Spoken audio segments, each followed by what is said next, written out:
Hi அக்கா, எனக்கு ஒரு பெரிய டவுட் இருக்குது. எனக்கு ப்ளவுஸ் முடிக்கும் போது இங்கே இருக்கிற ஆம்கோல், இங்கே இருக்கிற ஷோல்டர்லேருந்து வர ஆம்கோல் அளவு பார்க்கணுமா, இல்லை ஃப்ரண்ட்டோடைய பாடி பீஸ்லேருந்து ஆம்கோல் அளவு பார்க்கணுமா? இது ரெண்டும் சரியாக வரமாட்டேங்குது, இல்லை ஏதாவது ஒன்று தான் கரெக்டாக வருது, ஏன் தவறாகுது?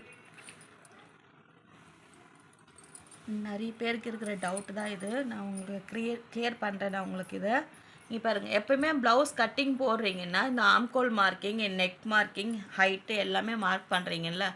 மார்க் பண்ணி முடிச்சிட்டு அப்புறமா நம்ம மார்க் பண்ணதெல்லாம் கரெக்டாக இருக்கா இல்லையா சொல்லிவிட்டு நீங்கள் இப்படி வச்சு பார்க்கணும். இங்கேருந்து இப்படி வச்சு பார்க்கும்போது நம்ம இங்கே போட்டிருப்போம் இல்லையா, கரெக்டான மார்க்கிங் போட்டுட்டு இங்கே அறுக்கிறதுக்காக நம்ம இன்ட்டு போட்டிருப்போம் இல்லையா, அதோட அளவு கரெக்டாக இருக்கா பார்க்கணும். அதே மாதிரி இந்த ஆம்கோல் பெண்டு இருக்கு இல்லையா, நம்ம மார்க் பண்ணதுக்கு கரெக்டாக அந்த பெண்டு உக்காந்துருக்கா இல்லையா சொல்லிட்டு பார்க்கணும். இங்கே பாருங்கள், இங்கேருந்து இப்படி பார்க்கணும். இப்படி பார்க்கும்போது நீங்கள் இங்கே ஒரு 1/2 இன்ச் எக்ஸ்ட்ரா இருந்தால் கூட உங்களுக்கு இந்த டாட்டுக்கு இந்த ஷோல்டர் தைக்கிறதுக்கும் போயிடும். அதுவே உங்களுக்கு அதிகமாக வந்துச்சுன்னா நீங்கள் போட்டிருக்கிற மெஷர்மெண்ட்டு தப்பு.